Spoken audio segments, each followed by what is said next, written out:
This college football picks week 13 edition of the Sports Gambling Podcast is brought to you by Underdog. Underdog's hooking up new customers. Play just $5 and get $100 in bonus funds when you sign up with the code SGPN. Hey everybody, Jim McMahon here, and you're listening to SGPN. Let it ride.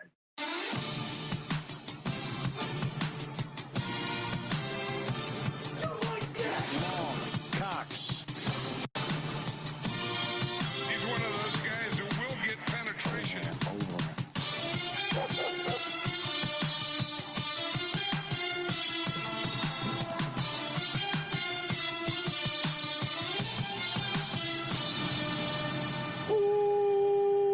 Welcome everyone to the Sports Gambling Podcast. I'm Sean, stacking the money game with my partner on picks, Ryan, Real Money, Kramer. What's happening, Kramer? Dog.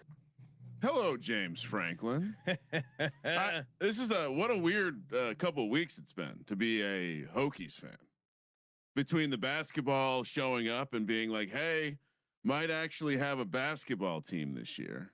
Well, let's bring on Colby Dant, aka Pick Dundee, from the college experience to break down the hiring of James Franklin to Virginia Tech.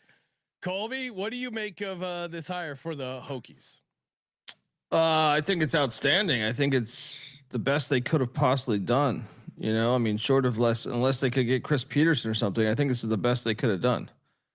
So, I would say, you know, in upon further review, still thought an all-star crew of Gruden and Ed Ogeron would have been fun, but and we Hokies. Pat Fitzgerald, I don't know where he's going to end up, but now that the lawsuit's done, he's an interesting option. But this does seem like not only did everyone love the hire for the Hokies, they love the hire for James Franklin. Kind of keeps him. I mean, this is one of these things where it's like he built two programs. He shows up to now another program in a similar state, right? A little bit removed from the glory days, needing rebuilding. He knows how to do that. And what was the issue at Penn State?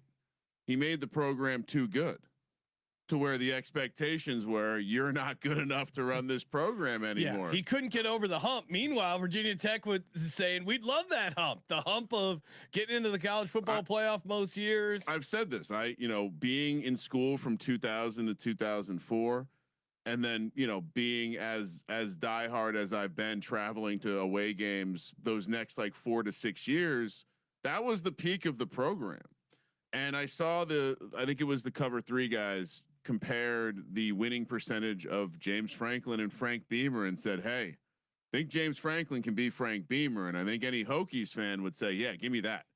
And what comes with James Franklin, I think, is something that everyone has yearned, and that's why the Coach Pride disaster was so sad. Was that it was just recruit the area again. Well, just go back to what we were doing in those late 90s, 2000 teams, which was dominating Virginia and the surrounding area, stealing guys like Kevin Jones from Penn State and Pennsylvania. I think that's all they have to get back to. I think this is a great hire. And the last kind of nugget I had as I was walking the dogs, I did have this deep thought of like, man, James Franklin is tight with Brent Pry. His brother-in-law lives down the street from Blacksburg. I think this makes me feel really good about the financial investment, because there's no way James Franklin is taking this job if Coach Pry says they ain't spending the money right. There's no way he's taking this job knowing that he has connections, deep connections. Yeah, I mean, they did waste money on Brent Pry, so maybe he's like, they're spending it in good places. They're paying guys like me. Well, they did also just announce a like $300 million investment. Yeah. What was Pry's buyout? Did he have a buyout? He did. Whatever it was, it was small. It was smallish on the grand stage of coaches. But that is also the awkward piece of this. When does Coach Pry show up on the sideline as an assistant here does he have to wait a couple of years? Correct me if I'm wrong. He was James Franklin's defensive coordinator the entire time at Vanderbilt and at Penn State until he got hired to be the Hokies coach. Correct? I don't know if it was the entire time at Vanderbilt. Let me see here. I say all of that to say it does. What scares me the most is how much everyone loves the hire for everyone. And Florida's hiring a coach. LSU's hiring a coach. Well, have you seen the LSU? Have you? But Colby, not in a million years would you have convinced me that the Virginia Tech Hokies are going to get the top guy on their list in a climate where Arkansas SEC teams are hiring coaches. Big Ten team. Granted, he left the Big Ten team that's hiring the coach. It just seemed very unlikely. So yeah, like it. I think. Yeah, Virginia Tech gets back to making the playoff and losing in the first or second round. That's fun college football every year. Well, look, let's be honest. Like, he didn't get enough opportunities to really like the 12-team playoffs. Only been there for 1 year. Yes, they shit the bed. They got to the Final Four, but they shit the bed. In basketball, Final Four, they give you an extension. They love you. You cut down right? the net. You gotta get up on the ladder. They hang a banner just for getting into the Final Four. Also, clearly something else was going on here. They like the rapidness to which they pulled the ripcord. He went from what number 5 in the nation to losing his job in 2 weeks. That's what I mean. Like clearly there was something more going on behind the scenes. Like this was building over seasons of. Yeah. I mean, in Penn State, you want to talk about an all-time fucking not quite Texas A&M levels of deliriousness, but what is Penn State think they are? Well, that's the fascinating thing about this cycle in general is like even Brian Kelly. I know he didn't win a natty, and the previous coaches did, but the previous coaches were there when they could cheat. Yeah. So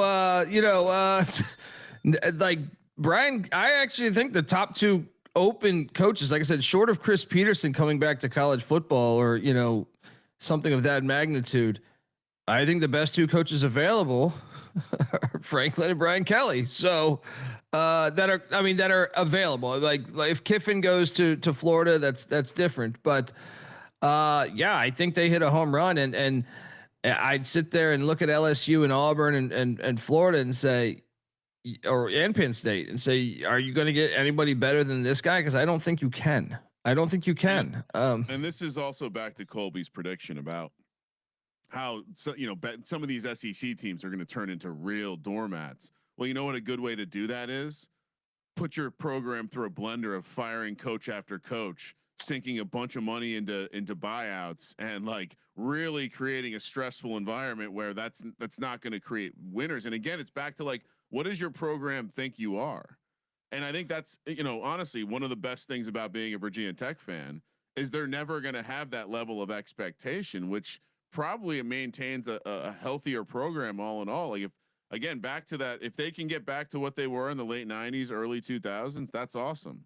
A contender every year that is, going to recruit. He would have broke through at some point. He would have broke through. Penn State won the Big Ten 1 year and they didn't make the 14 playoff because the 14 playoffs a fucking joke, right? Like, and the recruiting and the fact that he's all the things we talk about. He's a program builder. He's a recruiter, and he seems to at least know how to hire football coaches. Now, and he was at JMU first, right before Patty C came. So he might have been one that recruited Patty C. That would be great. We need a quarterback who can also put down burrito, knows cover 3. Imagine. Well, no, he was an offensive coach, so maybe he didn't recruit him. Yeah, I know. It just, but he does recruit the DMV, so maybe it was. No, but we should touch on the shit show that is the LSU situation. So, what LSU? I know they didn't officially, I'm just going to give you the lowdown on what's happening from what I understand it to be. Well, but before you do that, but real quick, Brian Kelly, because you mentioned Brian Kelly as being a good coaching hire. You did read the reports about him, yes? Now, granted, it could be mudslinging. He's going to win in court. LSU is going to have to pay him. Well, no, hold on. But no, how into coaching he is now. Like, I don't know if I would hire Brian Kelly based on what I read about how, he got like the presidential more time on the golf course than coaching football. Not really, he's older, not really as willing to grind. Michigan State would take him in a heartbeat. Michigan State would take him in a heartbeat. Of course they would, because they like buying the snake oil. Anyway, continue. No, so when Brian Kelly got fired, the athletic director that hired him was part of the. He didn't get fired at the time. The governor then made a statement. Oh yeah. Wait, well, pause one more time, Colby, because that is the same guy that hired Jimbo Fisher, correct? Correct, but yeah, this guy is all. But he's responsible for the 2 biggest buyouts in the history of college football. Well, I mean, but he's. It's not like LSU was trash. They were just barely not. They were going 9-3, right? And then he was winning natties in baseball, right? So I mean, like he didn't necessarily be a complete failure. Also, women's basketball. So the governor, we should have pulled the audio for what the governor said because it's fucking classic. The way he says it in his southern drawl. But then he basically says like he will not be making the next hire, and then takes a moment to kind of shit on him. And I think it goes back, from what I understand, to the women's team not showing up for the White House under Trump, right? So I guess they had gotten into it then, saying like they can do. The athletic director stuck up for his team. And the governor was super pissed at him and waiting for this opportunity to shit on him. So then a couple of days removed from that, they get rid of the athletic director. Then they put in place, this is the best part. This is so great about the SEC. They put in place an interim AD who wasn't allowed to step on a college and university for like a 5-year amount of time, but he's politically connected to the governor, right? And then they asked the school president about the new interim athletic director, and he goes, "No, he's not with us long term. This is not something I wanted to hear." So you have the ultimate shit show going on in Baton Rouge right now, and it's a different age of college football. Why would anyone? I understand that there's a lot of talent in Louisiana and Texas, and Louisiana touches Texas, but this is a different era. Why would you take that gig, knowing the headache, knowing that they fire for 9-3 seasons? You know what I mean? Like, why would you take that? I know someone will because they'll offer a bunch of money, but I don't think the job is nearly as attractive in today's college football as it was yesterday. Well, you used to have the regional recruiting angle, right? And made it easier, but now it's a money thing. At least you're getting the money to recruit and get the NIL going. But to your point, Colby, why wouldn't you, because you have the NIL, why not go to a place like Virginia Tech that has money and lower expectations? That, to me, well, there's also this weird element of a school like LSU. In some ways, they're not really looking for a recruiter because they already have they have all these random people that work for the program. Maybe they're assistant coaches that go coach to coach. They stay with the head coach no matter they stay at LSU no matter which head coach because they're recruiters. They have these guys that just are plugged in with the high schools in Louisiana and the surrounding area. And so in some ways, yeah. I also forgot they didn't pay Brian Kelly, which seems highly illegal. And Brian Kelly's suing them. Right. And I think he's going to win in court. I'm no lawyer, but from what I understand from listening to some people that cover it. Yeah. Seems obvious based on what I've read. Well, they kept trying to be like, I think his buyout was what, 50 million? Yeah. And they go, what about 35? He's like, no. 50. Why would I take 35? They don't have any they don't have any clause to fire him, right? I mean, he wasn't having sex with, like women who work at, what reason did they expect him to take less money? They're going to try to dig up something, but I don't know that there's something to dig up. But, but what coach would want that? I know someone's going to take the bag, but I'm just saying, you have the school president seems like they don't even want the athletic director. It was forced in by the governor, right? It's it does seem like a shit show. It just, to me, and I just want to remind people before when the SEC, prior to 2000, I want to say LSU had a good amount of winning seasons the previous 15, or a good amount of losing seasons the previous 15 years. So beware what you wish for, and I'm no Brian Kelly supporter. I just think though that what great coach right now would want to inherit that mess? You're going to have to go out and get something else. Well, correct me if I'm wrong, but where I feel like this happens in college sports where teams plateau at a certain level, both LSU and Penn State, and they get tired of that level. They get rid of the guy that's coaching at a pretty high level to bring in someone else to get them over the top. I'm asking a dumb question. How often does that happen? I feel like the opposite happens a lot more often. Sean. Colby, give me an example of a Yeah. program being very good or even great and firing their coach, hiring a new coach, and that program being elevated. Nick Saban, Les Miles, and even Les Miles is probably a bad example. And Urban Meyer, the only examples I can even like come close to thinking about. Oh, what coming into a Like school? a program fires their coach because they're good, not great. They bring in another guy and they're now winning national championships. Even Saban, I don't think Saban will qualify because pre that at Alabama, Shula was terrible. They lost to they lost to Hawaii and they were stuff. bad. Yeah. So they weren't even But, Now before that with Gene Stallings, they were nasty. But yeah, you're right. Most of my childhood, Alabama was not a good football team. No. That changed with Saban. In my brain, like they're not one of these football blue bloods. I understand Bear Bryant was the coach and they are, but like that's Anyway. But I mean, it's an interesting. I mean, I just we'll see what they go with because people are saying John Summerall and like, look, I'm not saying he's a bad coach. To me, he'll have his pick between Florida, Auburn, and potentially Florida, but Auburn or LSU. Both are crazy jobs, though. To me, like, if you're Lane Kiffin, what do you do? I stay at Ole Miss because I think that he's elevated that job. Now you can make a case because I believe like he spent time living in Florida or like his family did. That's a little different to me. Like if your kids want to be back there, then why not? Right? If you haven't seen the message board reports, the message board reports are that Lane's wife would like to take the Florida job. Ex-wife. Or whatever, the kids. So why give her that glory? Well, they seem to have some sort of a happy wife, happy life. But no, right. It sounds like life. The story. Everyone saw the story about them checking out schools in Gainesville, but it sounds like the again, if you believe the message boards, which I've been in them heavily with the James Franklin situation lately. It does seem like the family would like Lane to take the Florida job.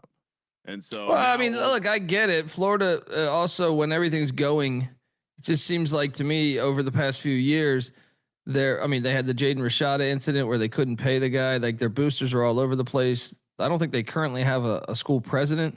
It looked like they were going to hire this guy from Michigan, and then like the board after he left Michigan, they ended up rejecting him. But that's not. I think that's less of a shit show. That's less of a shit show than like LSU right now is and Auburn's a complete. I mean, Auburn's. Yeah. I mean, what they did to Harsin and stuff. I mean, we could do the show for hours on some of the shit that Auburn does.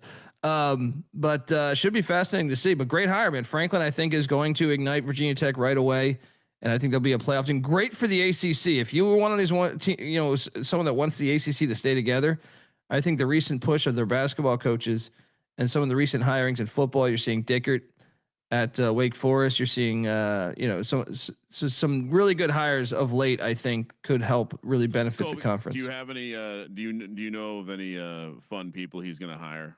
James Franklin. I'm intrigued to see. I mean, my first thought would be like, can he get Ricky Ronnie away from Old Dominion? Because with that, you saw it's kind of a recent trend over the past 3 or 4 years of like taking sitting group of 5 head coaches and bringing them in as coordinators. Right. You've seen that before. Not Summerall, but Kane Womack, Alabama hired them. Their DC. He was the head coach of a bowl team at South Alabama. And same with Maurice Lindquist, their defensive backs coach. He took a DB coach job. Yeah. And he was the head coach of Buffalo. So they were able to pay that much more. Well, yeah, I think I'm excited. It also sounds like they're going to maybe steal. I don't remember the name, but they're trying to steal someone that James Franklin built the Vanderbilt program with to come over and be the GM. The Hokies they're invested enough to have a GM position. So it sounds like Franklin's basically going to be hiring his guy for that. Well, and this makes perfect sense to do this because Virginia's gotten like 4 or 5 donations over the past year for football. Great transition. And if Virginia wins, look at this. Okay.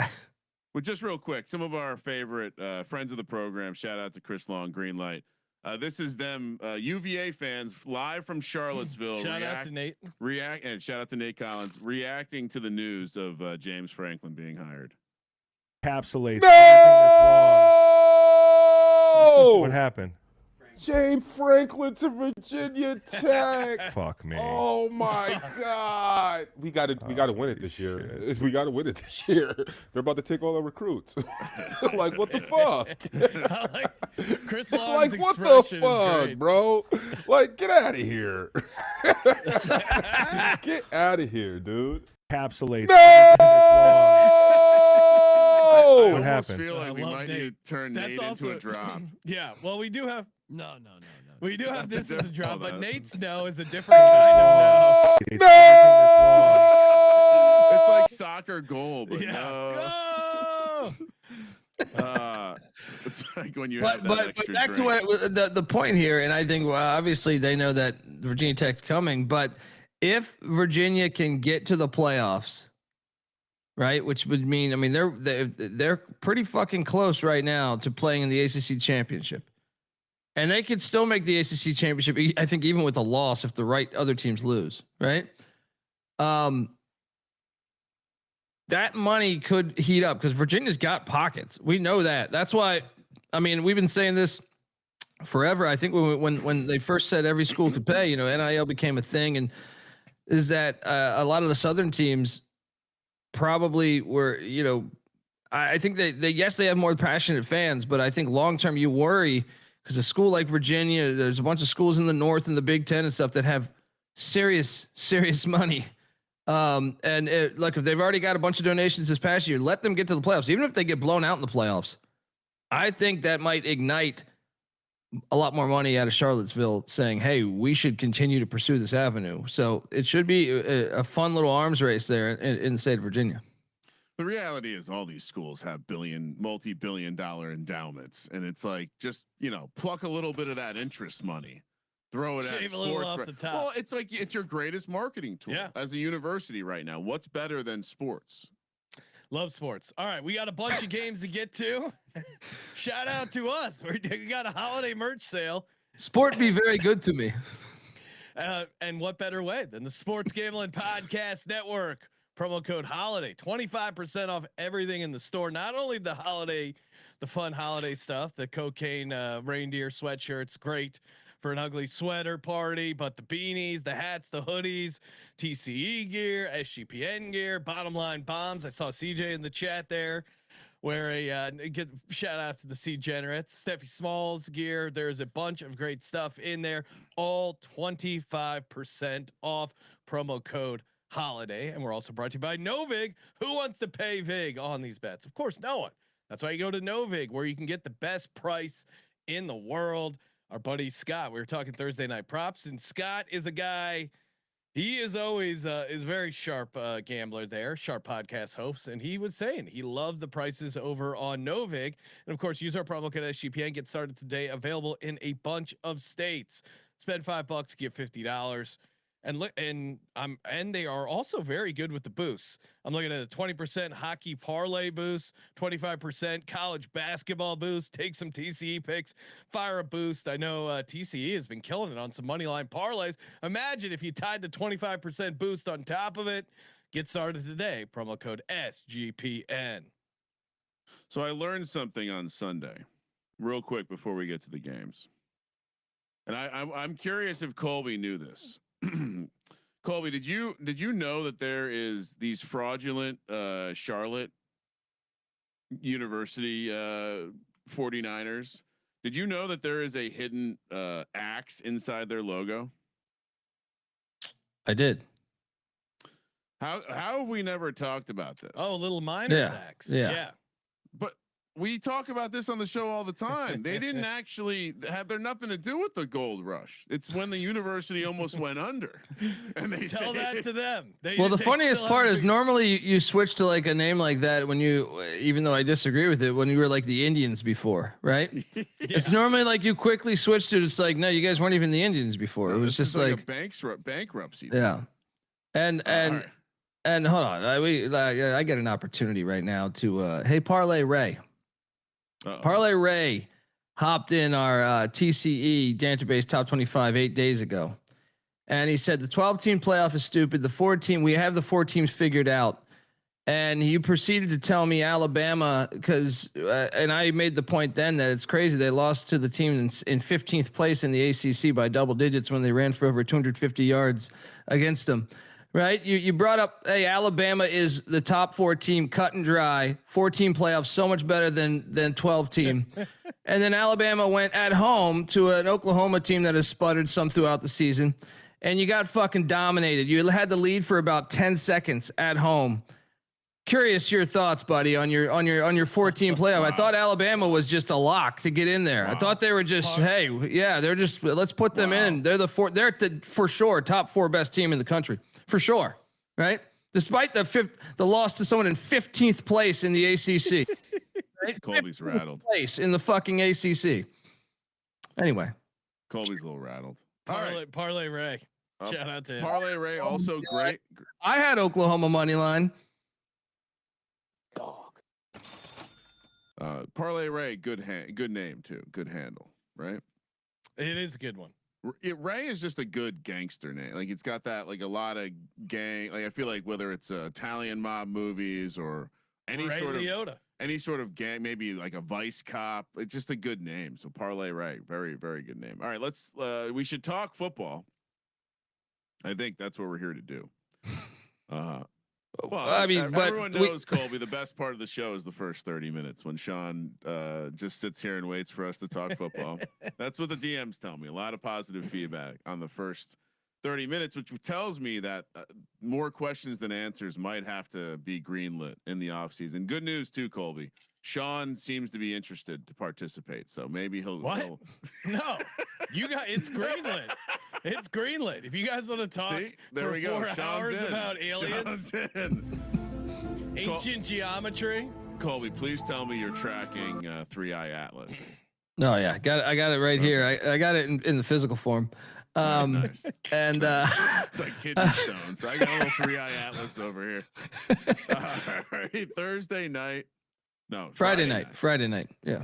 We got Florida, aka Saudi Arabia State. Shirts available in the store for the holidays. Yeah, perfect stocking stuffer. 25% off. Yeah. I heard someone told me they were getting one for their grandfather. So if you have a grandfather or uncle that would appreciate this type of joke, you're going to be a king for this one because they're really going to like it and they're going to wear it to their poker game, show all their buddies. Florida, aka Saudi Arabia State, laying 4.5 here on the road against NC State, who what a pile of shit they were last week. I regret betting all these college football games.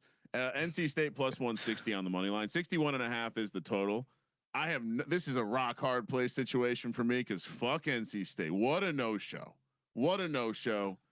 Colby, which side are we taking?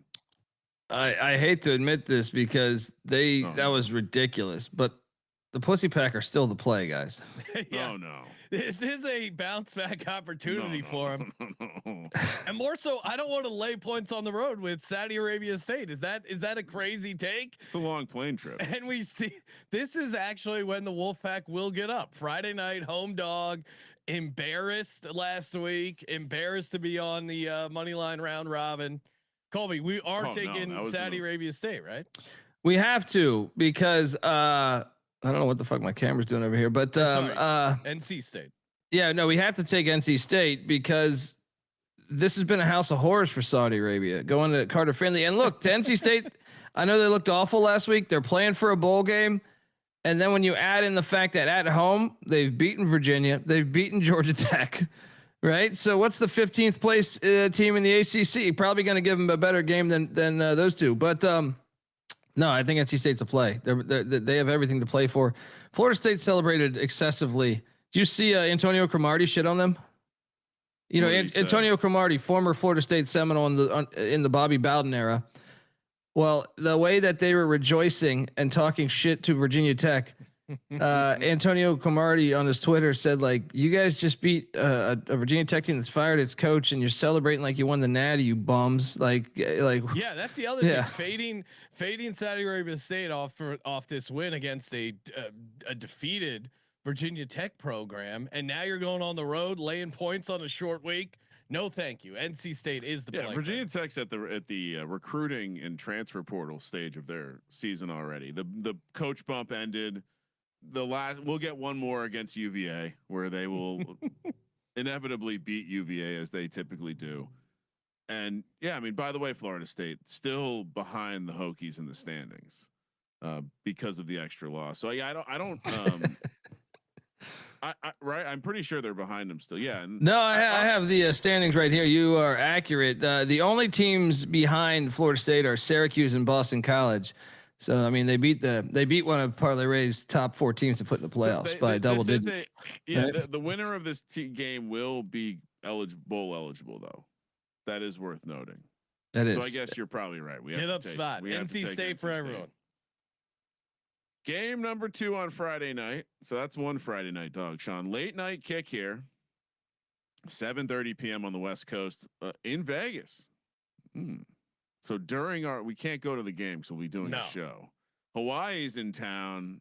The 9th island, is that what they call it? UNLV laying 8th, I think. 10th maybe. UNLV. More questions than answers. Will cover the islands in the South Pacific. Are there in Hawaii?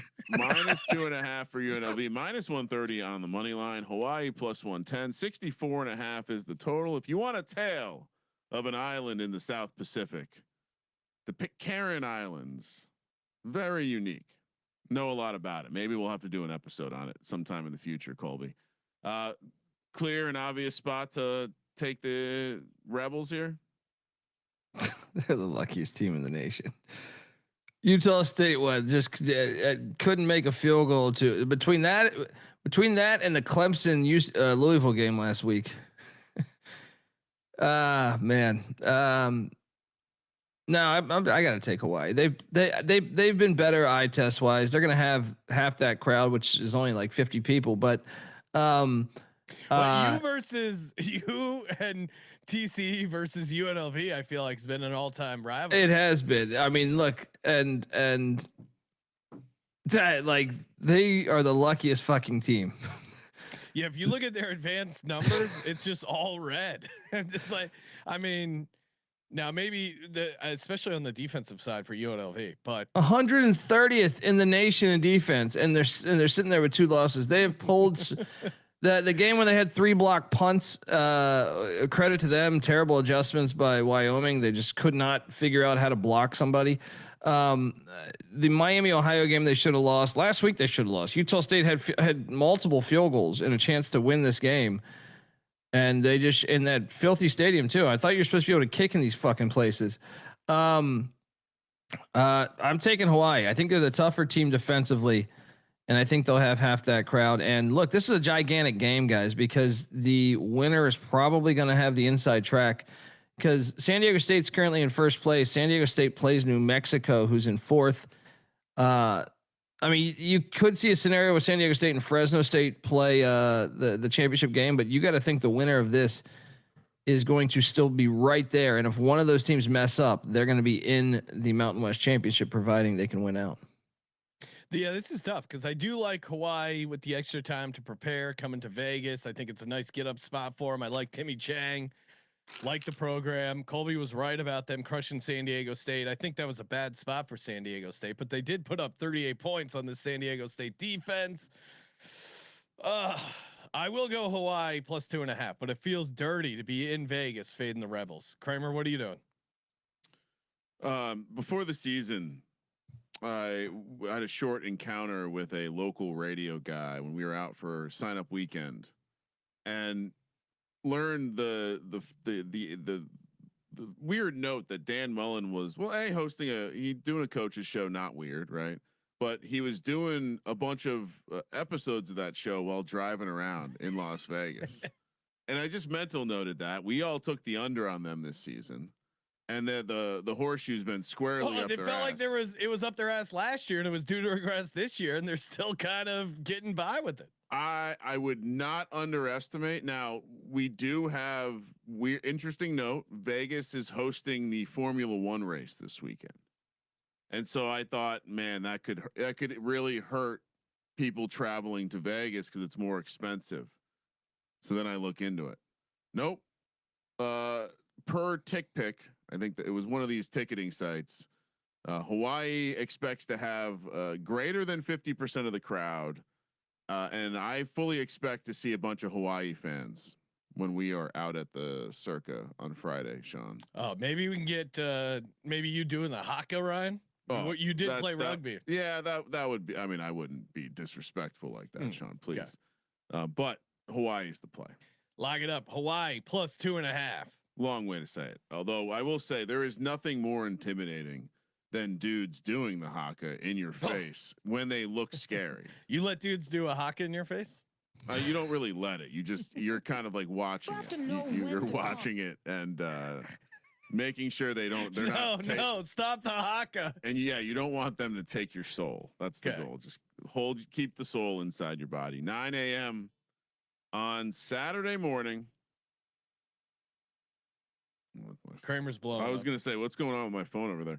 Missouri heads to Oklahoma. Oklahoma, very nice win. Shocking. No one's good in the SEC. That's the hot take. Oklahoma laying 7.5 against Missouri. Missouri plus 240. 42.5 is the total. I've been off on this Oklahoma team all year, Colby. What are we doing here? They kind of seem like now they're the side. My handicap was perfect last week. They were going to fuck up the offensive line. Like Alabama's like a Pac-10 team, an old school Pac-10 team. Like they're great wideouts, finesse team. But true. They're the T-Mobile shop.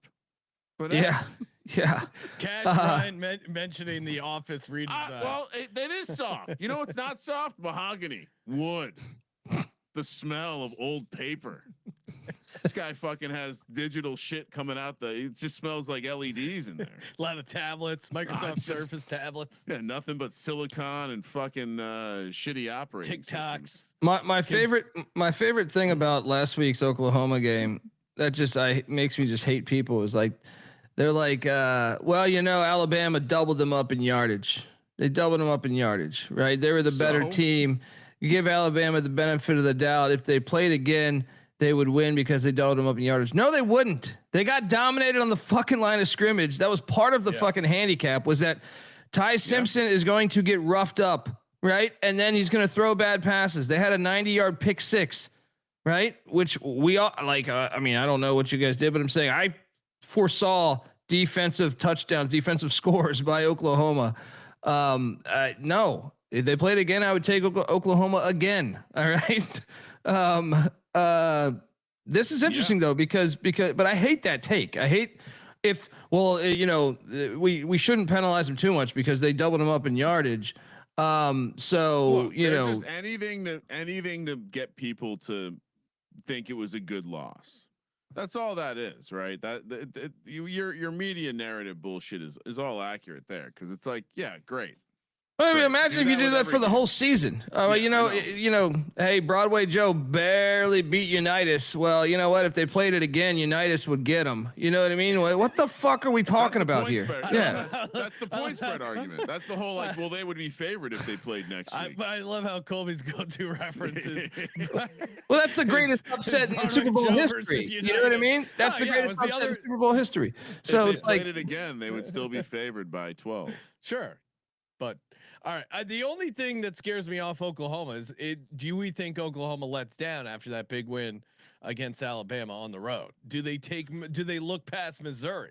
Well, I guess they have LSU on deck, but I think this Oklahoma defense can fuck up Missouri's offense. This one's dangerous because we thought Missouri's quarterback, Bo Pribula, who's been injured for the past 2 weeks, is going to be out for the season. And now we're getting reports that he's questionable. I don't know if they're doing this on purpose to fuck with Oklahoma, but if he plays, that's a gigantic difference. Because remember, their second string quarterback, Sam Horn, is out for the year in the first week of the season, or leading up to the season. So their third string quarterback has really been terrible at throwing the ball.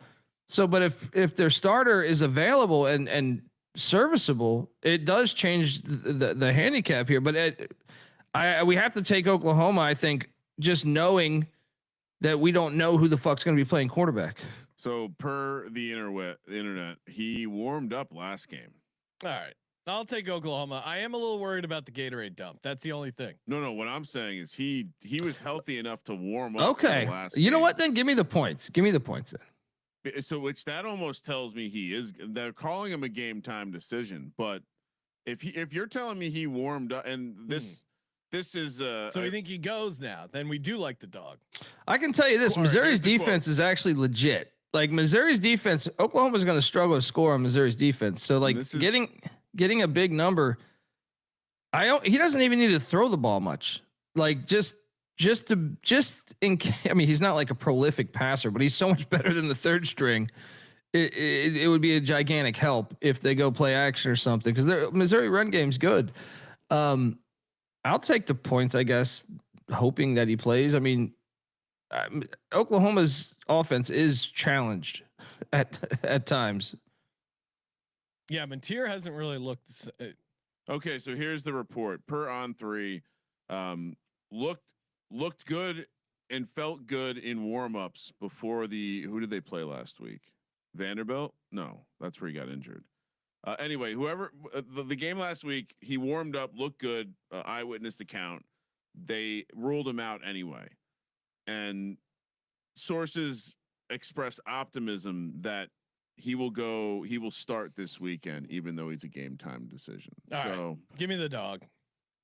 Let's Kramer? take the dog.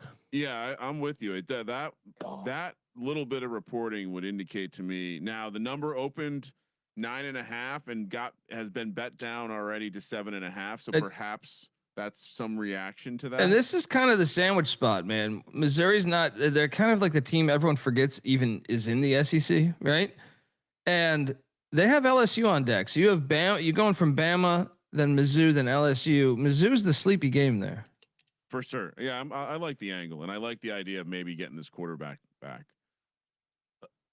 9 a.m. on the West Coast. We have a nice matchup here in Dallas, Texas. Louisville.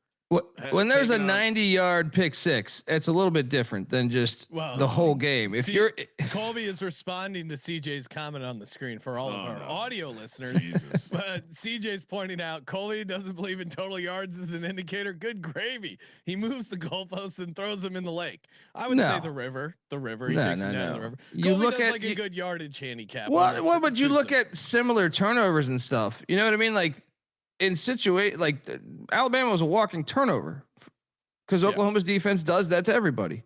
There is a bit of a undercurrent in the stats world that is just merely pointing out that EPA correlates pretty well to total yards, which obviously would be a disaster for a metric if it just correlates to the dumbest way you can look at the game, but worth noting. So I think Colby and CJ potentially. I've always said they should add the return yards.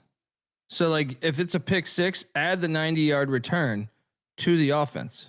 It is. I mean, they call them hidden yards for a reason. Because to your point, why does the statistic of the interception return go nowhere in the yardage? Yeah, it should either count against the opposing offense or count for the defensive team's offense. Negative passing yards seems like the simplest way to do it, because then you don't have to create a new metric for defensive backs. Yeah, fair. And they like to do, even if you just make it the team negative passing yards, like the NFL does with that stuff.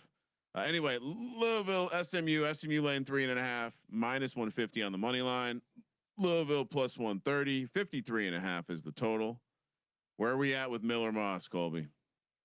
Where am I at with the Louisville kickers? I know, unreal. Although they were kind of lucky, that fumble, non-fumble, whatever. Clemson was the right side.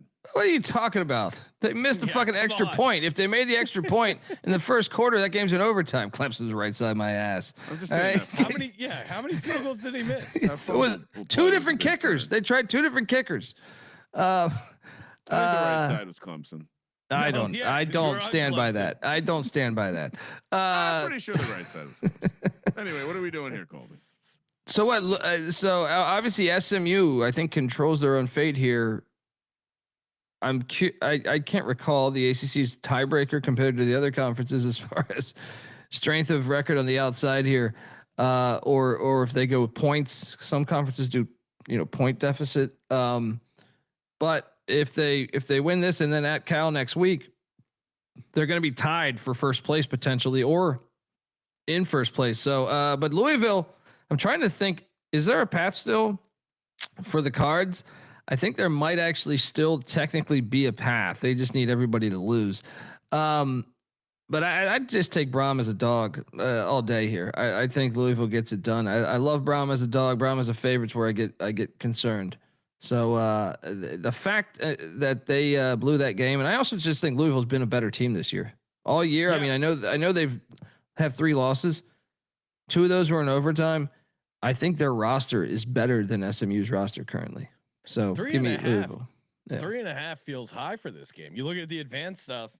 They got it almost as a dead pick 'em. And even if you're giving shading a little bit more for the SMU home field, 3.5. Why is it past 3? I don't. That's the only thing that's scaring me is it almost feels like too easy. You're taking the candy with Louisville here with that extra hook. Dream Crusher. They are officially eliminated. They cannot make the ACC championship game. Is that official? Because it's Official. Really? So they must be. They were eliminated by losing that game. They were eliminated. Here are the teams that still are alive: Georgia Tech, Virginia, SMU, Pitt, Miami, and Duke. Duke's still alive. They're 5 and 5.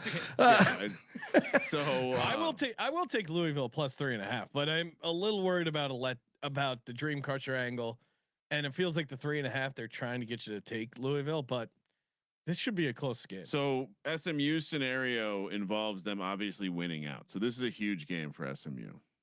But to me, that's when you fade a team like in the must-win situation. Their butts get tight. So. I think there is well, this is where you're coaching, right? Like, because I do think we're going to see a lot more quit from teams once eliminated. Transfer portal coming up. Got to start. Get your highlight reel going. NIL. Get your Instagram page popping. Speaking of which, Sam Levitt already looking at shopping his. That's what I mean. Like it's a weird. So give me the team that's still alive. SMU minus 3.5. He's just doing that for leverage, right?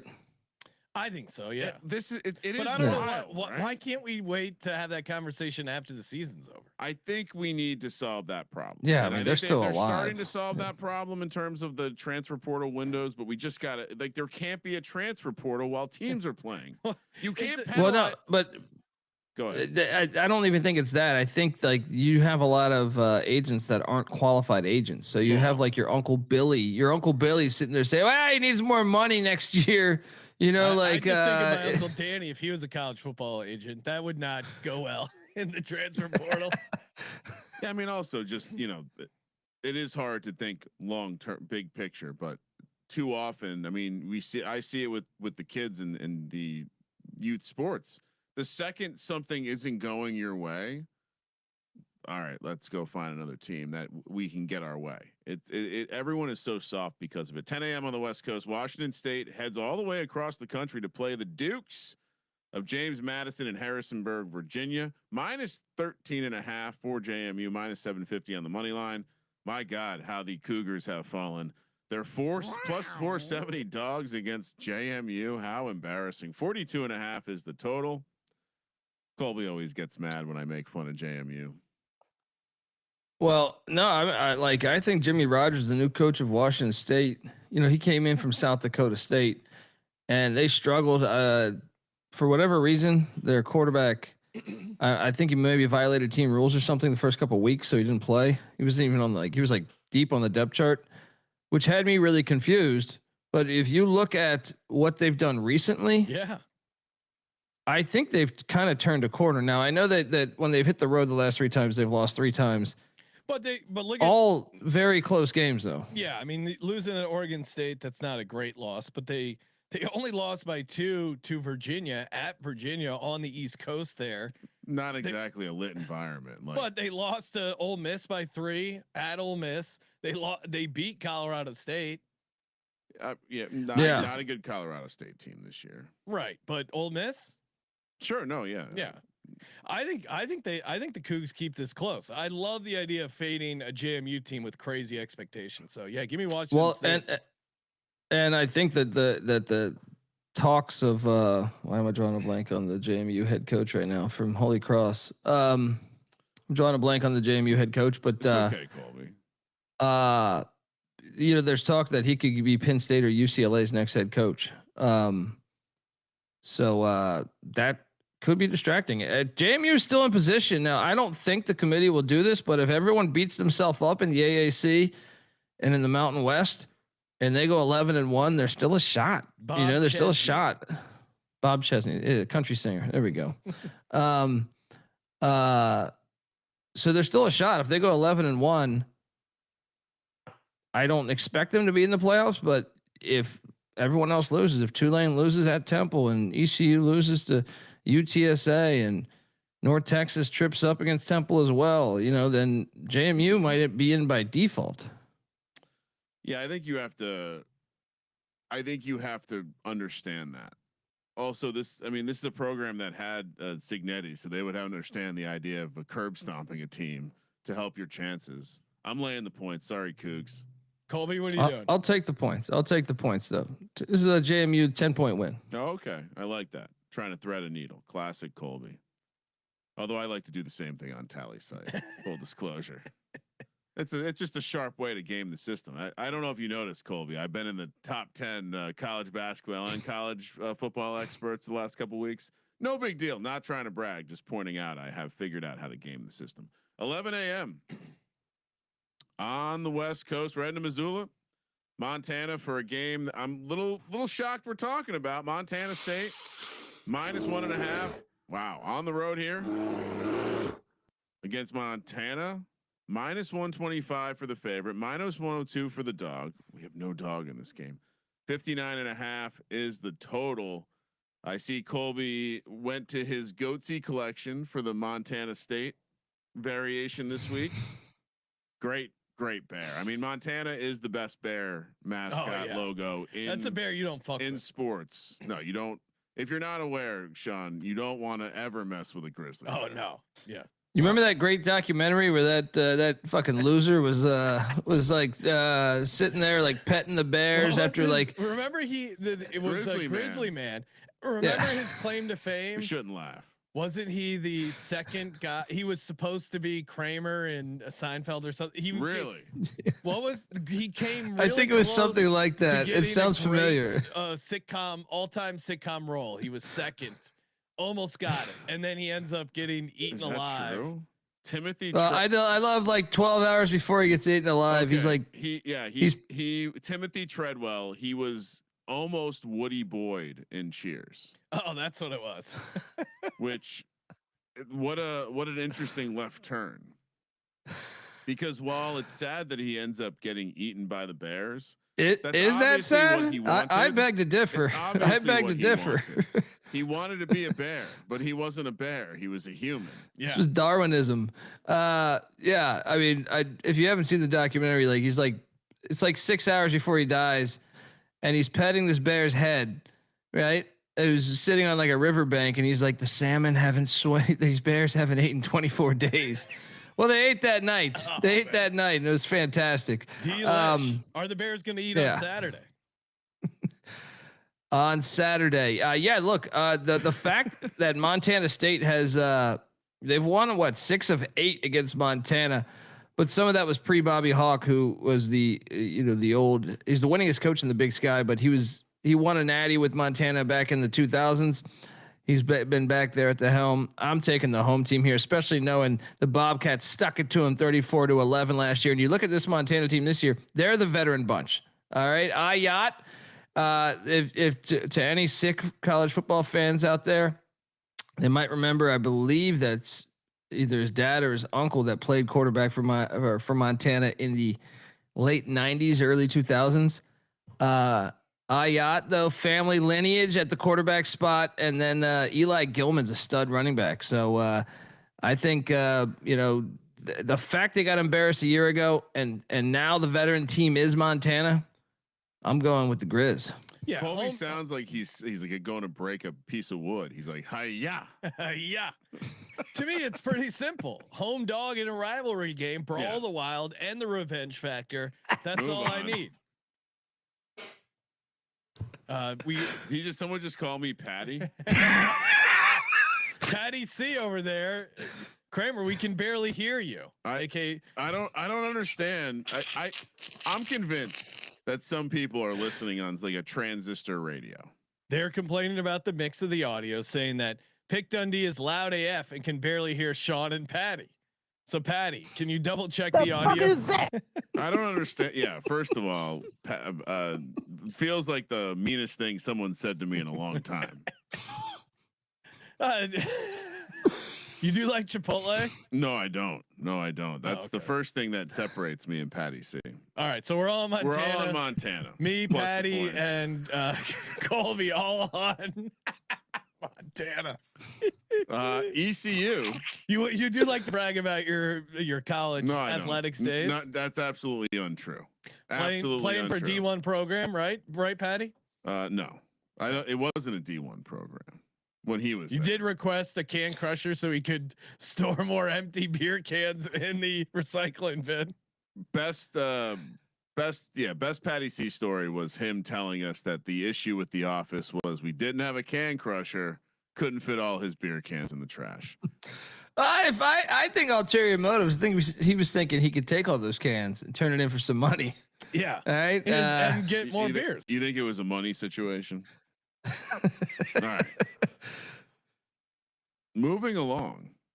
Although, how can we move on from that? Moving along, East Carolina taking on, heading out to beautiful San Antonio, where UTSA is catching 2.5 points as a home dog, plus 105 on the money line. 12:30 p.m. on the West Coast. 62.5 is the total. Colby, I assume you're just going to take your Pirates like a real fanboy. East Carolina fan. I mean, we're in position to potentially go to the playoffs, guys. What could go wrong? A trip to a filthy fucking dome, right? How is this East Carolina team gonna make it? What happened to them against, what was it, Army? That was a bad loss, Cole. No. It was our losses are actually 3 good teams, but there's the way they happened. Yeah. It was BYU you're thinking of. Oh, that's right. It was Tulane you were thinking of, and it was NC State. They all just 3 have some horrible losses.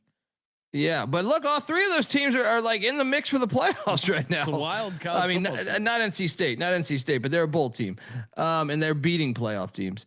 I'm terrified of this matchup, guys. You just stormed the field against Memphis as you beat them for the 9th time out of 11. But let's go Pirates. We believe. Not very confident. I am terrified of this because if we get through this one, I like our chances the final week. But isn't this the type of team that gives you guys trouble? Off a huge win, storming the field, Josh McCown's son, wheeling and dealing against this 100% soft off defense at times for ECU. Yeah, take the home dog. No, this is a really dangerous game. I mean, UTSA in general at home under trailer you saw it with Tulane. They whooped Tulane's ass there. Yeah, UTSA is the play for me. It is a bad spot. It is, and they're playing for a bowl game. So give me the home dog, UTSA. They have every incentive to. Kramer, what are you doing? You know, we got to get it done. Clear home dog spot. Colby being less than. I mean, was that what? Where would you rate that on Colby's confidence in the squad? I don't feel very confident. Yeah. I actually think I just don't want to pick against them if we have a shot to make the playoffs. So I mean, you're just gonna have to put my pick down as ECU, but I'm terrified of this game. All right. Again, not confident. There's certain ways you can handicap ECU games. One of them is that Colby reluctantly taking ECU. Yeah, but when he's super confident, that's when you got to fade him. Or when he's fading him, that's you when you take have to him take when he him. fades him. Yeah. That's the move. This is like some weird in between space. I know. He doesn't want to fade them, but he doesn't really want to take them either. 12:30 p.m. on the West Coast. We're heading to Austin, Arkansas, Texas, -8.5 for the Longhorns, -320 on the money line. Arkansas plus 280, 57.5 is the total. Arkansas fans still upset they didn't get James Franklin, but I think they're more insulted that Virginia Tech's a better football program than them.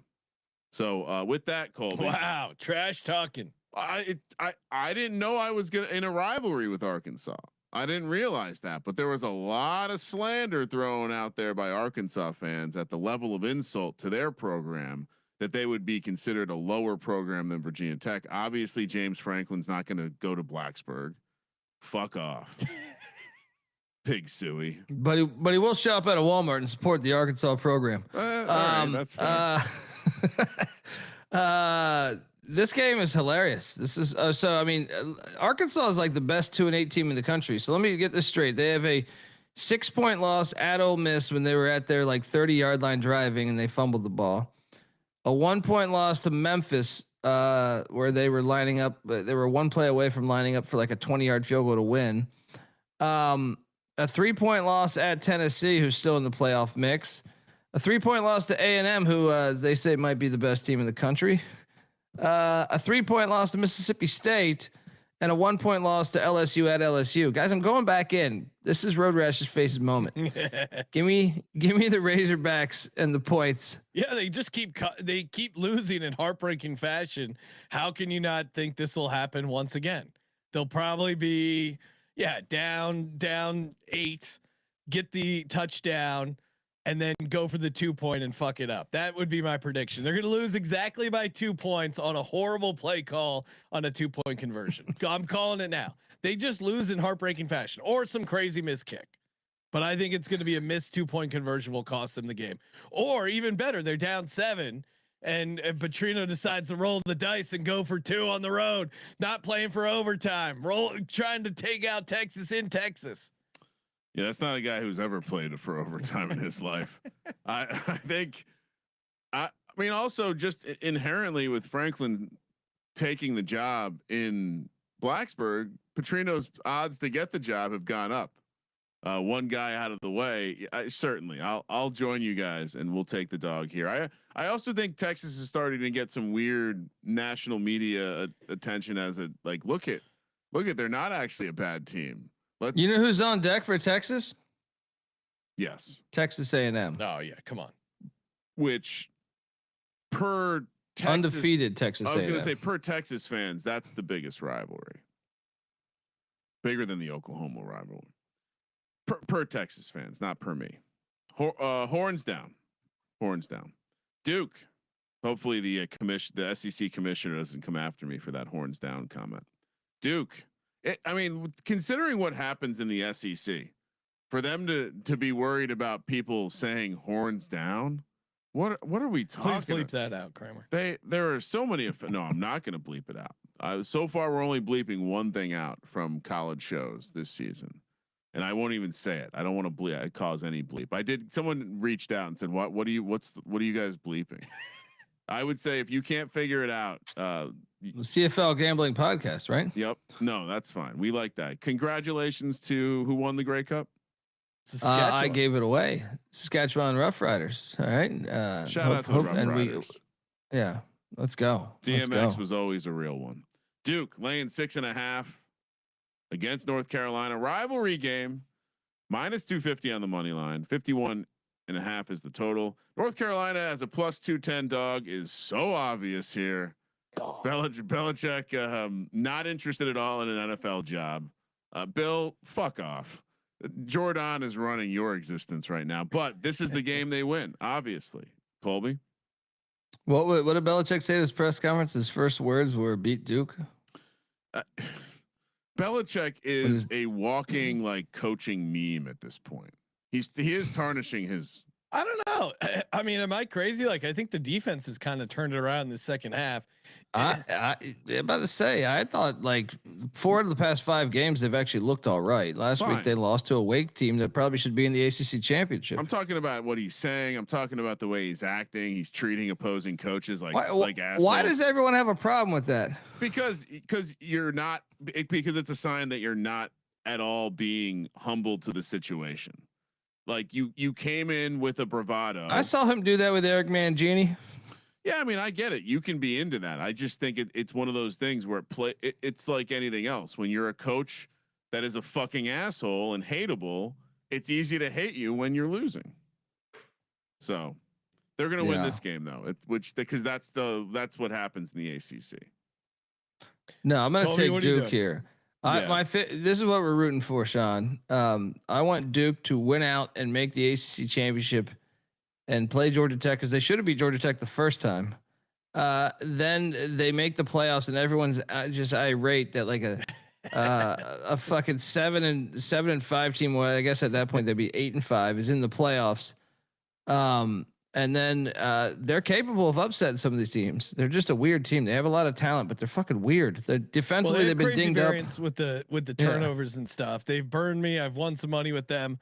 I'm with you. Give me Duke laying the 6.5. Even though I think UNC's defense has been better as of late, I don't think they're going to be able to keep up offensively. So yeah, give me Duke laying the 6.5 and rooting for some chaos. Even though I still have my Georgia Tech ticket, I'm sweating out. I think interestingly enough, Duke winning helps themselves as much as it helps Miami and Pitt, I believe, or Miami, because Miami needs them in the tiebreak. Like there's you need a three-way tiebreaker, and so which they have the tiebreak in that scenario over, and so I think they actually help Miami as much as they help themselves. But yeah, no, it's rivalry weekend, home dog, obviously chaos spot. And yeah, for your futures, you definitely want Duke to lose. You definitely want for your futures because you have Pitt and Georgia Tech, or just Georgia Tech. Georgia Tech. So I have Georgia Tech and Pitt, and by Duke losing, you also help in pushing Miami down as well. So USC, Oregon, we're heading to Eugene, 12:30 p.m. on the West Coast. Oregon laying 9.5, -400 on the money line. USC I see 10.5 now, by the way. Oh yeah, it's moved since you jotted down. -10.5 for Oregon. USC +300 on the money line. 59.5 is the total. Let me get an updated money line here too. USC +300 still the money line. So that hasn't moved. The number has. Colby. Yeah, I'm on USC. I mean, these two. Go ahead. I just think these two should form a conference in the Pacific that should be one conference agreement of all these teams aligned in the Pacific. It'd be pretty cool. Like if they just did this all the way down from Seattle, all the way down. Fuck it, include San Diego State, right? Just go all the way down, and you guys all touch the Pacific Ocean, or you're right next, or you touch a state next to the Pacific Ocean. Or a state that is next to the Pacific Ocean, you call yourself the Pacific Conference, and maybe for slang you could say PAC something. I'm on USC though. I think like Oregon's okay. The Iowa win was very impressive. I don't know what to make of beating Minnesota, but I can tell you this: I think USC can stay within this number. I think USC's got a toughness about them that they haven't had in a few years, or a while actually, more in a while, and. I think they can stay within that number. They're also no stranger to going to Autzen historically. So I think, if anyone's, we'll have we've been up there a bunch of times. So yeah, give me the points in USC. I think moneyline's live. 10.5 is way too much to give this USC team. It just is. To Colby's point, they don't really, as they've blown some games, but they certainly don't quit.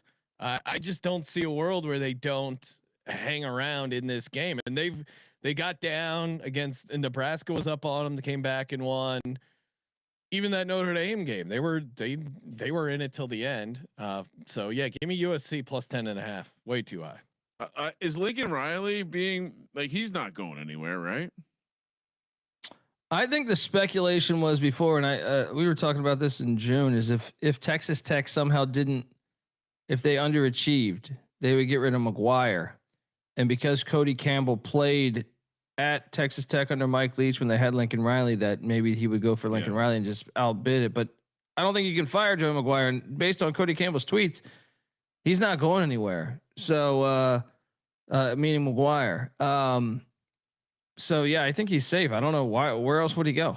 Yeah, that was kind of both of these guys aren't going anywhere. So yeah, I'll take the points with you guys. I also think like you said, that what stood out. I think who did USC play last week? Was Iowa? Iowa. Yeah. They were the physicality.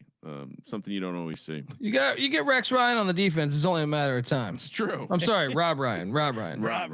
Rex Ryan's too busy roasting Shador after his 4 for 16 performance in the National Football. I don't know if you saw it, Colby. Shador did not look good. Kentucky. He's on the Browns. Yeah, well, yeah. But when's the last time a rookie quarterback for the Browns did look good? That's also fair. Bernie Kosar, maybe. Fucking Baker Brian Mayfield. Sipe. Yeah. Baker Mayfield didn't look good until he left the Browns. Although he did win a playoff game. I was going to say he took the Browns to the playoffs eventually. Not his rookie year. that's a pretty incredible feat considering. Remember one of their coaches, Kelly Holcomb took them to the playoffs too one year.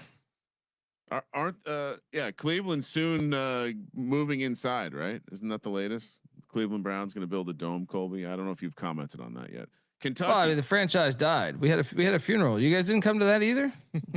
Kentucky. Missed that one. I don't do funerals. Kentucky, Vanderbilt. Head to Nashville, 12:30 p.m. on the West Coast. Vanderbilt minus 9.5, minus 380 on the money line. Kentucky plus 290. 53.5 is the total. We were talking about Vanderbilt earlier. James Franklin's old stomping grounds, Colby. Who do we like here? I like Kentucky in the points. Kentucky's playing for a bowl. Stoops makes a shit ton of money if he makes these bowls. I got the contract up. Vanderbilt also. I mean, I think Vanderbilt will win the game, but I just feel like they lack the home run play often, and I think Stoops' defense is actually pretty good. So I think this is like kind of like the Missouri game all over again. Of like this is Vanderbilt winning, I don't know, 14-7. 17-10, something like that. Maybe even 17-14 or something crazy like that. So I'll take Kentucky in the points. It didn't feel good getting pissed on last week. Yeah, I rarely get pissed on, but it does happen. I and maybe another point for your side, Colby. Vanderbilt does have Tennessee on deck there, which is and what did Diego Pavia say in the offseason? That he's like, we're winning that fucking game. Like we're the best team in Tennessee. So they might be looking at that, not at this. That being said, again, it just doesn't feel good. On the opposite side of Pavia. Give me Vandy laying the 9.5. Kramer, what are you doing? Well, this team is very good. If you recall, there was a restructuring of Mark Stoops' contract. Was it last year or 2 years ago, Colby? Did they remove the? Why would he give that up? Why would he give that up? Well, I think they were going to fire him. No, you can't fire Mark. So he built this whole fucking program. Well, right? But I think that's what happened. I think he took one of those restructures to stick around. And from what I can tell, the bowl bonus has changed where there's still a financial reward, but he no longer gets that 1 year extension every year he goes.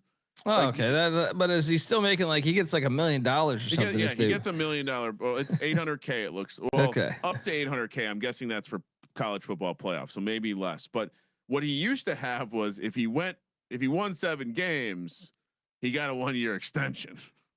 And so every year he was getting a 1 year extension because he was going over 500. It seems like they've gotten rid of that, but yeah, cash incentives for Mark Stoops still there. You're afraid to get pissed on again? Play the sound effect, Ryan. This is you and Colby just sitting there. What, you think it's dangerous to? I'm on Kentucky, so the piss is in the air. So look at this. This is gonna be you guys on Saturday. Yeah. Please stop. Please, Diego. I made a mistake. I still got you winning, Diego. Stop pissing on me. Whoever made this sound effect needs to see a doctor.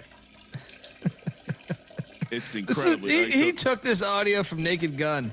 It might be, yeah. That's half. I'll pause. I'll pause it there. That was half of the piss. Play the rest on the Patreon. We have, maybe Tom Hanks in a league of their own. Tulane minus 7.5, heading to Philly to play Temple. 12:45 on the West Coast. Minus 320 for Tulane. Temple plus 260. 56.5 is the total. Tulane treated me well a couple weeks ago against Memphis in that big time spot. How are we feeling, Colby, about Tulane? I mean, I love Temple here. I think Casey Keeler is one of the best coaches in all. Actually, he's the winningest now that Brian Kelly's gone. He's got the most wins in all of college football as a head coach. And when year one at Temple, he inherited a shitty program. They're 5-5. They should be better than that. In my mind, they beat Navy and they got completely robbed by the referees. And they've been chippy. They should have. I mean, a 1-point loss at Army when I was on them in the money line, but they still covered. I think this team's improving every week. I love taking first year coaches in November when they good first year coaches where they really sell their team. And Tulane going all the way up to this is NC Nick's classic play of you go to the link in front of 16 people, right? It's cold as fuck. You're like, what am I doing here from New Orleans? This is in the link? They're playing this one? Yeah. They play all their games. Oh my God. So you're sitting there. It's weird. It's actually like a great home environment for Temple because all the other teams in the conference, a lot of them are in the South. So you come up to this cold ass venue. It's empty. So it's not like you're like, hey, let's kick ass. I got to show the crowd who I am, right? And then Temple's playing for a bowl, and I think they have a coaching advantage here. Everyone's talking about hiring John Summerall. I think the better coach is in Philly. It is supposed to be. I mean, it's raining all week in Philly, but it is on Saturday. It will be sunny, partly sunny, and 53 degrees. So yeah, but it's somewhat been, of a balmy chilly day. enough. Ask Jared Goff what it's like. This to will go be up nice, there. but this is the sun's going to go down during this game, dude. This is 3:45 kick. It's true. Yeah. Ask Jared Goff what it's like to come up to the link if you're used to, and Tulane needs Retzlaff to throw to cover the 7.5. Money line is live. Money Temple line tough. is live. Money Line is live. Lay it. The kid he was about to play a football season in Utah at elevation. Let's not He overreact. opted out of it. Well, he didn't opt out of it. In fairness, they opted him out. Yeah. No sex. They disappeared him. Let's talk a little. Let's put together a little Underdog fantasy entry. Underdog fantasy promo code SGPN. Get in over there and take advantage of the pick and play $5. Get $100 in bonus funds. Underdog fantasy promo code SGPN. Colby, what are we doing here? Let's jump. Oh, they don't. Okay.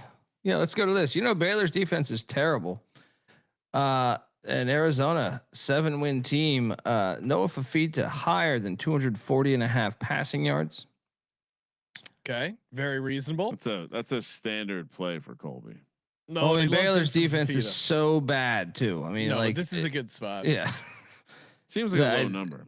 What is their pass defense actually? Hang on, give me a second. Let me just. Noah Fafita. While you're looking that up, Colby, Noah Fafita has a little like Kyler Murray in his scamper. You know what I mean? Smaller guy. How tall is he's taller than Kyler? Isn't he? I don't know about that. Look him up. Man, 5'10", these numbers you're actually. right. Yeah, they're a little bit I surprised. thought he was a little higher. How the hell does Baylor have the 90th ranked defense? I thought it would be worse, but still not good. All right, still not a good defense. So let's take the over 240 or the higher than 240.5 with Fafita there, and then let me just see what else we have on the board here. Let's go to they haven't hit me with the Haynes King. They're a little bit more limited than normal this week. Well, we're Why doing is a that? little earlier. Yeah. Well, Okay. we're doing the show during the day instead of at night. They probably have Friday night though. Let's go to Friday night then. Where are we at here? Let's go to the. No, they don't have Hawaii. We don't have Hawaii, but they have FSU, NC State barely. They have some numbers. We have a Mateer number in the Missouri. We have both drones. The VT Miami game has a ton of options. I'll take Castellanos lower than 240.5 passing yards. He's not a prolific passer. Tommy Castellanos. Considering where his season started with the shit talk on Alabama and then follow through, and then now where they are now, my God, it's been a precipitous fall for Saudi Arabia State. No Fafita higher 240.5 passing yards. Tommy Castellanos lower 240.5 passing yards. $100 entry returns you $300 over an Underdog Fantasy promo code SGPN. And of course, we're also brought to you by Rhythm. The Rhythm is gonna bet you picks, props, sides, totals. Of course, you can track your plays for a chance to win $1,000 in the Rhythm app. Highly recommend it. I got my own little model going here. Let's see what my latest model has. Is that how you talk to your model? Hey, little model, get over here. Yeah, she's a little yapper. Your fat little girlfriends drinking their lemonade and their fish sandwiches. My model loves. Oh, let's see. That was I accidentally selected a team there. Let's see what the Smart Signals have been doing very well. Smart Signals love the under 54.5 BYU at Cincinnati. Yeah, it feels a hair high. Under 54.5 BYU at Cincinnati. But again, You can build your own models in Rhythm. Use our promo code SGPN25 to get started today and track your plays for a chance to win $1,000. There was officially an apology issued for the Patty C mistake earlier. So I will accept the apology, Tanner. But I will accept the apology, but I will never forget. TCU heads to Houston, where another from Colby's Goatsy collection, as the Cougars laying 1.5 at home, -115 on the money line. TCU plus or -105, 54.5 is the total. 1 p.m. kick here on the left coast. Again, Horned Frogs. If I'm power ranking mascots in collegiate athletics, a Horned Frog has to be up there. It's pretty sweet. Has to be up there. Well, they do the Hypno Toad. I don't know why they do the Hypno Toad if their mascot's a Horned Frog. Colby, any insight there? Oh man, I feel like I knew this during the national championship year. I loved Hypno Toad. It's fun, but I don't know why they do that. There was some I can't recall off the top of my head right now. I guess that's when it kind of went viral. It's a horned frog, toad. Well, that's very insensitive to completely different species. Frogs and toads are not the same thing, Sean. Please, in my mind, there we might have to do an. But Mark, throw this on the. If Patrick Fisher's listening, if you could throw this on the potential episodes for more questions than answers, thank you. All right. I mean, it's happening, okay. Colby. It's happening. What are we doing here? Is Houston still alive? Is my Houston future still very not much so? My God. So look, Patty C, TCU is in a good spot to destroy the Big 12 here. So the Big 12, we think Texas Tech. I don't even know if we can, because they still play in Morgantown on November 30th. Which could be a dangerous spot for these boys in Lubbock to go to good old Morgantown. But the Big 12 race is very interesting because you have BYU and Cincinnati playing this weekend. The winner will have the inside track, but it's at Cincinnati. So if Cincinnati wins that game, all they have to do is win and they're in, but they travel to TCU next week. Houston is right on the outside, very much alive. Same with Utah and I guess Arizona State is still alive too. I think they would need a lot of help though. But Houston does not need a lot of help. I don't think Houston could be the beneficiaries here. Utah, I think, needs a little bit of help because they have direct losses to BYU and Texas Tech. So it puts the Cougs in a pretty decent spot here. They just need not shit the bed. I feel like it's gonna get one of these teams. It's pinpointing which one it is. I'm going to say Houston gets this one. I think next week TCU is going to ruin Cincinnati's season if they beat BYU. So give me the Cougs and Willie Fritz. Aren't they coming off a bye too? I think they're coming off a bye. So I think, yeah, they've had 2 weeks to study Josh Hoover. TCU has been a little bit of a disappointment, I think, from preseason expectations. Tough. Yeah, they've been kind of all over the map. They've only covered once on the road. I don't think they get it done here. I like Houston at home, as Colby said, coming off the bye. A lot of time to prepare for the TCU offense. Yeah, and I think it's just, you're handicapping the conference race at this point. TCU not involved, and Houston. To your point, just to clean up the scenarios. Texas Tech, BYU control their own destiny. Texas Tech plays one more game against West Virginia. BYU has Cincinnati and UCF. Now, why do I feel like West Virginia is going to win that game? Things just the furthest won some random chaos. It's like the furthest possible trip. It's gonna be cold as fuck. Like Texas don't get cold like that.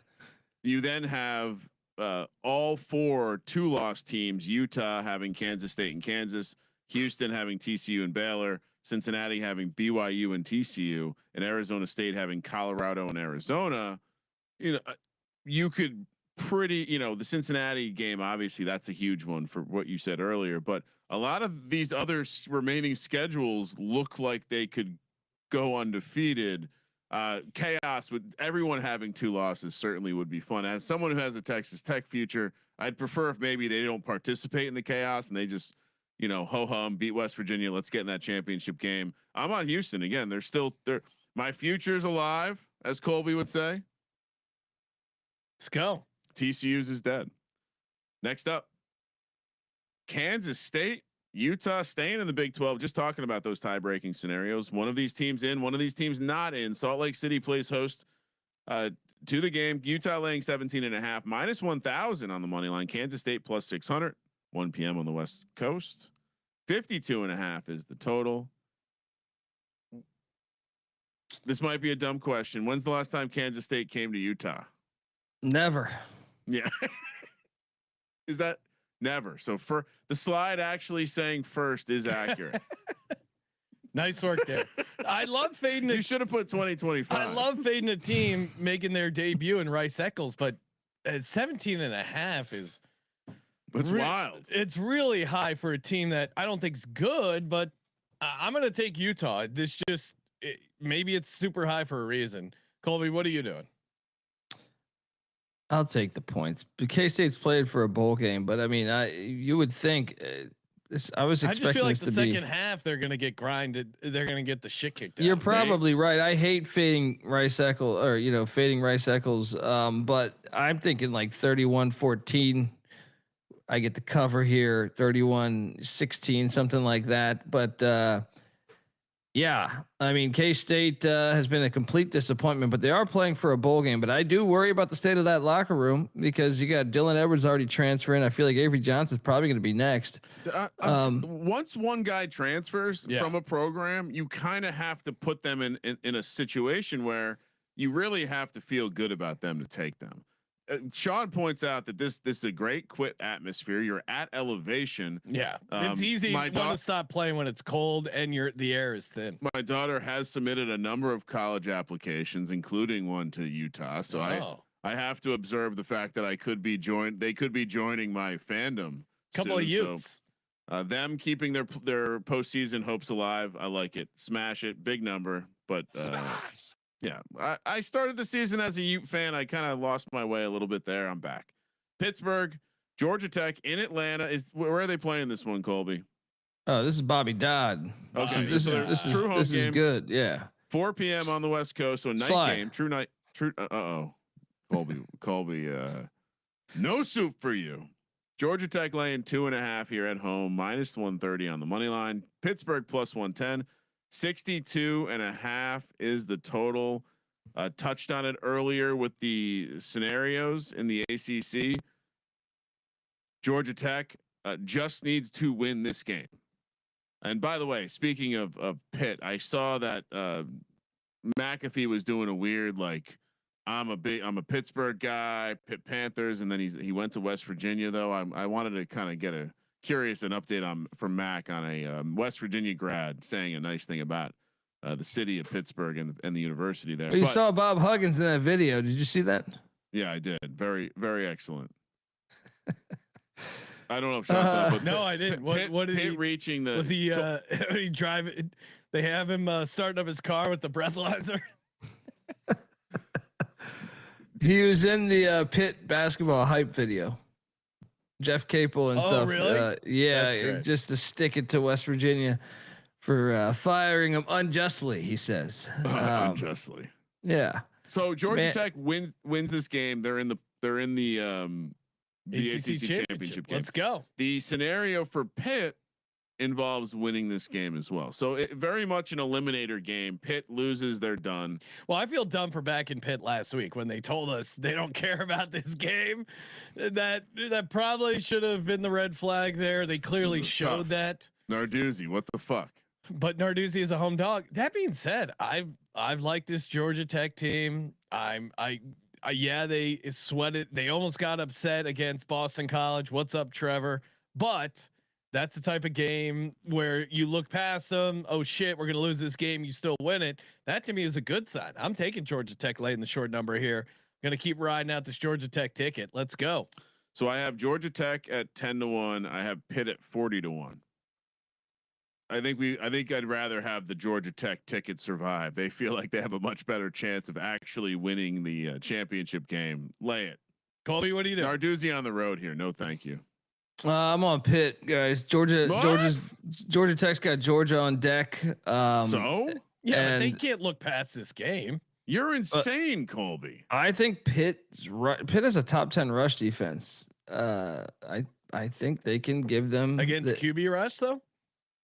well, I mean, I don't know about Colby. against QB rush, but Did you watch Notre Dame run the ball down their fucking throat last week?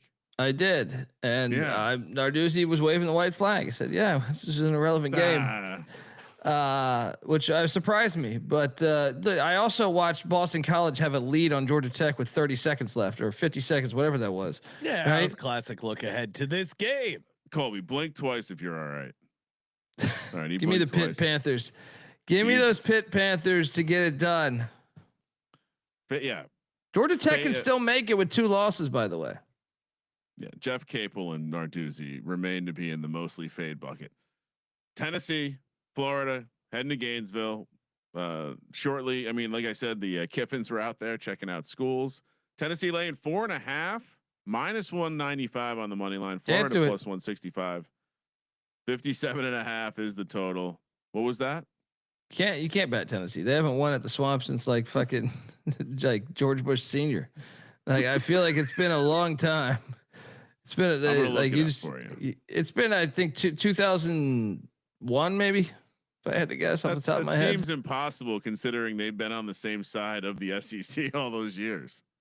They just don't win, and Florida's had dog shit coaches, interim coaches too. You know what I mean? Like Jim McElwain, and when he got fired, whoever their interim was. And when they fired Mullen, whoever their interim was, when they fired Muschamp, whoever their interim was, Gators money line. Let's go. So the last time they won in Gainesville was 2003. They won. They were 12th ranked team in the country. Florida was 17th. They won 24-10. And 22 years. And that was let's go. And Florida. they also won in 2001, so they had a 2-game winning streak. Well, and that's when Tennessee they're freshly off that natty. I was gonna say that was the peak of the Tennessee, and then you have to go back to 1971 before that. So yeah, it's I'd say there's a bit of a rivalry element where what do you think it is? I mean, I think it has something to do with like them actually playing decent competition. Even though Florida is terrible this year, the environment. But I mean, look at Tennessee's wins. Does Tennessee have a win against anybody with a winning record? I mean, why do people think the SEC is so good, Colby? Well, it's all propaganda. You know what I mean? But let's just run through this. Syracuse, they're 3-7. They're not very good. Then they had FCS East Tennessee State, who does have a winning record at 6-5. But then they got UAB 3-7. Then they got Mississippi State, who is 5-6. Then they got Arkansas by 3, who's 2-8. Then they got Kentucky, who is 5-5. They do have a 500 win. And then they got New Mexico State in that classic SEC matchup, 3-7. They don't play anybody. I mean, Florida, it ain't gonna help here because Florida's 3-7, but Florida still beats them in the Swamp. Give me the Gators money line. Let's go. Yeah, obvious. Everyone on Florida. Tennessee soft. Also potentially one of those programs that even though they have that crazy collective, I feel like Tennessee has a high likelihood of creating so much churn that they end up bottoming out big time. BYU, Cincinnati, huge game in the Big 12 playoff race, like we were discussing earlier. Look at these two cats squaring off on the youtube.com/sportsgamblingpodcast slide from Colby. BYU minus 2.5 on the road here. Cincinnati really let us down last week. Oh yeah. Minus or plus 110 on the money line here at home. 54.5 is the total. 5 p.m. local time. So 8 p.m. local time, 5 p.m. on the West Coast. What body clocks will be fine for the left coast kids as the time goes the other way. Colby, what are we? It seems like this is going to be back to the playoff picture, but I feel like considering this is an elimination game, I'm going to favor the home team, I think, but BYU. Hey, I don't know what to think here actually because Cincinnati let me down and the recency bias is affecting me. What are you doing? Yeah, I'm on the Bearcats. BYU. Look, Bear Bachmeier's played good as a freshman, especially he was kind of just thrown to the wolves after Retzlaff ate that girl's ass. But is that what happened? My God. Disgusting act. whatever happened. All right. They say you can't do that there, huh? Yeah, they're against it. It's in their Bible. Thou shalt not eat ass. Thou shalt not toss salad. Well, you put the sheet on top of it first. I think. Man suffocates. So my problem with Bachmeier is he has only thrown, like, you look at the road spots, right? Like at Colorado in the game, personally, I thought Colorado should have won. He threw for $179, right? Against Arizona, where they won in overtime in a game I kind of thought Arizona should have won. He threw for $172, and he was just 12 of 29 with two picks. Then you go to the Texas Tech game where they got destroyed. He threw for $188, and some of that was in garbage time. So, like, he's had issues. The passing offense on the road has had problems. They become very predictable then. So I will take the Bearcats to get this done. And Bearcats coming off a loss. This was kind of the look ahead spot for this game. So yeah, give me the Bearcats to get it done. I'm on Cincinnati. I don't love it. I just think you fade. BYU is a road favorite here. Is something I'm not down on, but I don't love Cincinnati either. So, but I'll still take him. Kramer, what are you doing? It does seem like so BYU is not dead if they lose, and so yeah, the chaos element of the Big 12, I kind of think they do lose. I think Cincinnati wins, keeping themselves in the race, and we end up with 5 teams potentially on 2 losses after this weekend. I'm with you. Give me the home dog. Also, I asked AI if a Bearcat could handle a Cougar. It said unlikely, considering they generally only get to about 45 or 50 pounds. Oh, great point. Meanwhile, Cougar, a 250 pound cat that could, with a swipe of its paw, end your life. Patty C is great at using AI. Nice work there, Patty. That's not a funny joke at all.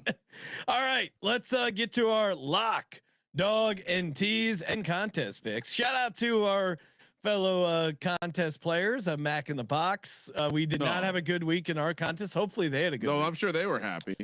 Yeah, I mean, Sure they've been talking a lot of trash over there. You know, rivalry. I heard you were talking. I'm sure you stick up for us, right, Colby? Well, you guys are dead weight to me. Texas A&M play was just unbelievable. That was the right Colby side. does play both sides, even with the contest groups. That was the right side. The Texas. Hey, I gave you Navy money line, motherfuckers. All right, that was a good play. Yeah, and Boise State.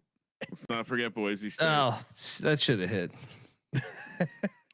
I gave us ECU and Texas A&M, and Texas A&M. I've never seen a team more on the take in the first half. Lock, dog, and tease brought to you by Novig. Promo code SGPN. Ryan, why don't you start us off? 2 locks, a dog. What do you got? Happy to go first. I think we just play a lot of these motivation angles. You know what? Start with the dog. Give me UNC plus 210. Okay. Lock number 1. I think SMU drills Louisville, keeping the hope alive. I think we go right over to pause. Houston laying the 1.5 against TCU, another eliminator game. I think the bonus lock we're going to want to put, Florida feels like a strong lock, but give me Georgia Tech, elimination game, Georgia Tech at home. In a lit Bobby Dodd environment. Somehow Colby's going against. Tease. Let's get Cincinnati up to 8.5. That's how you tease. Tulane down to 1.5. Okay. And let's see, Montana at the FCS level, where they always offer generous teasers, up to 7.5 points. Like it. All right, for me, let's see. What are we doing here? Friday night dog. Give me Hawaii as a lock plus 2.5. Feels like a very good spot there. Utah at home against a team making their Eccles debut. I like that angle, and USC plus 10.5 as my other lock. For my money line dog, give me Temple tough. Get it done on the money line against this soft ass Tulane team plus 260 on the money line. Book it For my tees, give me Florida up to 10.5, just in case. Give me Cincinnati up to 8.5, and last but not least, give me Vandy down to 3.5. Colby, Let's lock up the Pussy Pack on Friday night. Oh my God! You again? Let's also lock up Louisville plus 3.5 against SMU. okay. And let's lock up Kentucky plus 9.5 against Vanderbilt. And We the got a lock dog. battle. We got a lock battle. You're locking. You're Yeah. going against the piss. The dog is Temple. And Sean, we should also do a Temple USC moneyline parlay. Whoa, yeah, I'm putting that down. Temple, USC, both on the money line. That is a juicy parlay. No, thank you. Okay, that's just a. I'll Sean do and you. Colby. I mean USC. I'll be intrigued, but I'll find something else to pair it with. Okay, Colby, what else you got for your teas? Tease, let's go to well, let's have some fun. Let's NC State up to 10.5. Let's take Okay. what are Friday we doing night here? teas. Mm. Let's take studying USC to teaser cards. 16.5. Okay, Well done, Colby. Let's take let's take UTSA to 8.5. meat, motherfucker. All right, contest plays. Colby, you want to go first? Sure. Whatever floats your boat. Let's go with I think I gave Navy out first last week, so since that was one of our gigantic going. mega whale plays, let's look. The Fridays have treated us good, guys. Yeah. So that was part of our 7-0 week, and the Pussy true. Pack, get it done plus 4.5. So let's go. I'll select USC plus 10.5. Kramer, Houston. Houston laying the 1.5. Colby, you're back on the clock for the contest. He's thinking really hard. He's Well, very it's like, do we focused want to on get this. pissed on in the contest? Is what I was thinking. Like I don't think we want to get pissed on in the actual contest. So Scared money don't make money, Colby. Let's Come on. take it to true. Temple plus 7.5. Great play. I will go Utah minus 17.5. We need one big chalk Dog to balance shit things play. up. Georgia Tech. Georgia Tech minus 2.5. Consensus play. What is one we all agree on? Cincinnati, Florida. We already took Houston. Missouri? Arkansas. We shouldn't we just play Florida? Colby was all over the fact they haven't won there since think 2003. I think Or do you like- Cincinnati. Cincinnati, Kramer. Either one is fine with me. I'll let you be the tiebreaker. I'll let Colby be the tiebreaker. Colby, Oh wow, hot potato. Cincinnati. We plus also had Missouri.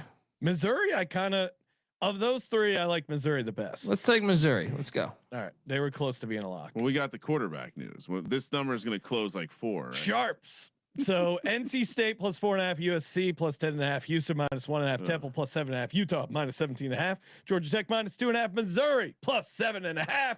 Make sure you subscribe to the College Experience wherever you get your podcasts, and 25% off everything in the merch store. Promo code HOLIDAY. And of course, as always, Thank you for participating in the Sports Gambling Podcast. for the Sports Gambling Podcast, I'm Sean, second the money green. He's Ryan. Hey Colby, what the fuck is a wahoo anyway?